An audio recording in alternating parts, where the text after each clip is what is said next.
అందరికీ నమస్కారం. అల్లూరి సీతారామరాజు భారత స్వాతంత్ర సమరంలో ఒక మహోజ్వల శక్తి. సాయుధ పోరాటంతోనే స్వాతంత్రాన్ని సాధించవచ్చని నమ్మిన వ్యక్తి.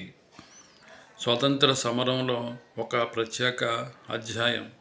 కేవలం 27 ఏళ్ల వయసులోనే నిరక్షరాస్యులు, పేదవారు, అమాయకులు ఈ కొద్దిమంది వనరులతోనే బ్రిటిష్ సామ్రాజ్యం అనే మహాశక్తిని ఢీకొట్టిన యోధుడు.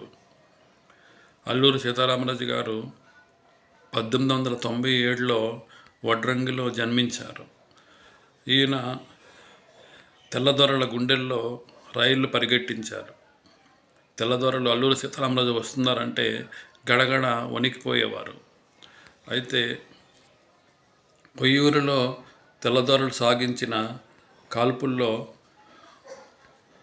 అల్లూరి సీతారామరాజు గారు మరణించారు. 1924 మేలో మరణించడం జరిగింది. అల్లూరి సీతారామరాజు గారు మనం ముద్దుగా పిలుచుకునే బిరుదు మన్యం వీరుడు. అల్లూరి సీతారామరాజు గారు సమాధి స్థలం